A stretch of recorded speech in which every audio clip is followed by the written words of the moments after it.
Well played today. Second century of the season. Must feel good though to be on the winning side this time around. Yeah, thank God we won the game. Yeah, literally. But yeah, nice to obviously go back-to-back wins. I think we've lacked a lot of momentum this tournament, so if we can start finding it now, that would be great. But we've put ourselves under a bit of pressure to find ourselves in the spot. So yeah, awesome obviously to get out there and put a performance in. I still don't think we complete just yet, but we are showing signs of improvement, and hopefully, like I say, we're in a bit of a roll now and get some more wins under our belt. Speaking of momentum, how much was it of a pivotal moment winning at home that last match? And now going to Centurion, just getting... Yeah, really big. In a rain-affected game, it always gets difficult, and we kind of, when we came back after the break, there was a sense of urgency which we probably lacked the whole year, or the whole season, I suppose.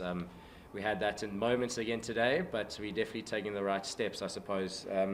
So we've got 2 now. We need to try and make a 3-4 in a row. We got some tough opposition. Pretoria, a really good side, and then obviously Sunrise is at the top. So we still got a lot of work to do. If we can brush up on a few areas and just keep trying to get better, hopefully we can, like I say, win a few more. Are you aware that this is the highest total in the tournament? So far, is it? No, I was not aware.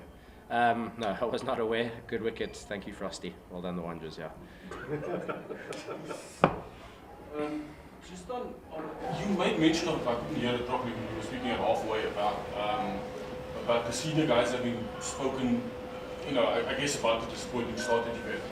What are the areas that you guys have wanted to focus on? Honestly, it's just about, we always have our strategy meetings, with the senior guys and the staff, but the staff left the room and the leadership players or group kind of spoke about just what it's going to take to turn around.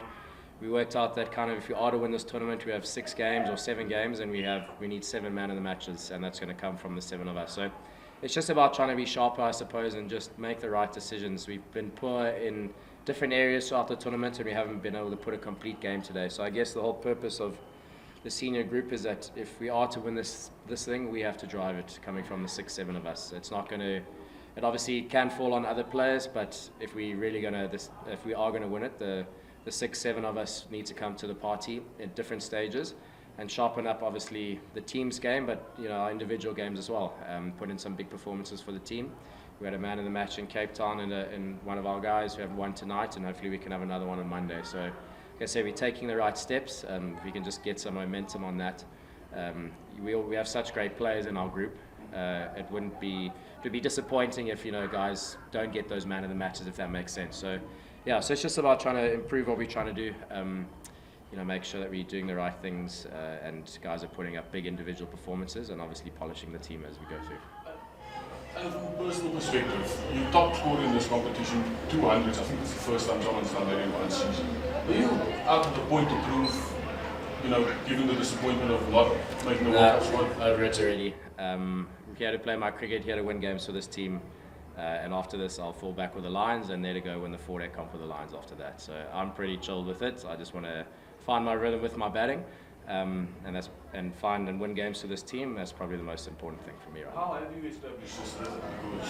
Because to score the way you have been scoring in the first few weeks. It's such a big mental game. I think that's probably my biggest challenge, I suppose. In India a couple months ago, I didn't know if I was coming or going at that stage. I wasn't sure, just what I was trying to do. So it's such a big mental game, and trying to work out my own game around that, I suppose, is probably the most difficult thing. I felt in India I was actually batting quite nicely. I just didn't have anything to return for it. So I guess it's the simple things of life, I suppose. You come back home, experience your family and friends around you, actually get to enjoy South Africa and being home, and it just, I don't know, it can change the mental state, I suppose. So again, when you jump from team to team, it gives you a new opportunity, a new perspective, I suppose. And I've had that when I come to this team. It's probably the team that gets the best out of me, frees me up in the way I want to play, and it takes me to probably the level I want to operate at 90% of the time. But that's different cricket, I suppose. So we try to work through it. I just enjoy playing for this team. I enjoy the group of players we got, the coaches. I enjoy the life we have in Cape Town as well. What's not to love, I suppose. Sorry, Ron. I just wanted to ask, what has your experience been like working under Robin Peterson? Great. I've obviously only experienced Robbie with this team, not obviously domestically. He's sometimes I feel like he sells himself short. He's so experienced and so knowledgeable, especially within South Africa and within South African conditions. He's now an experienced international coach. Obviously, he's coached around the world in different franchises. He's played around the world in different franchises. So his man management skill is really, really good. The guys all buy into what he's saying, and he's very calm and very relaxed and quite strategic in how he goes about it. So I think he's brilliant to lead the side. We probably haven't done him justice at stages throughout this tournament, and probably the year before last. But we all really rally around playing for him, and the support staff he has underneath him. Right, just last one. You touched on it a bit. Was it that flat out there, and were you surprised given the weather conditions up in the Eiffel? I felt it came on quite nicely with the new ball. I think they were a little bit slow, and us as well, in adjusting to the slow balls that you needed to bowl. You saw some of them turn quite a lot, the spinners and the seamers as well. So there was definitely room for a lot more of those deliveries in the game.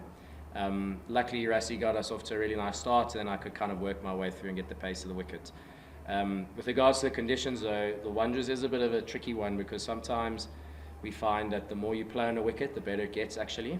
I remember a couple of seasons ago, we played, I think, 3 or 4 one-day games on the same wicket, and it just got better and better every year, or every game. So you look at it, and it's a bit unsure, but I suppose that's the best thing about having guys that play here, is that they kind of know what it's going to do. Touch wood, but you kind of know how to play on it when it does said things, I suppose. So I thought maybe the teams are a little bit slow in adapting with the ball. I don't think it was a 240, but maybe a 180, 190 would have been a good score. But yeah, just glad we obviously managed to push through and find our win today.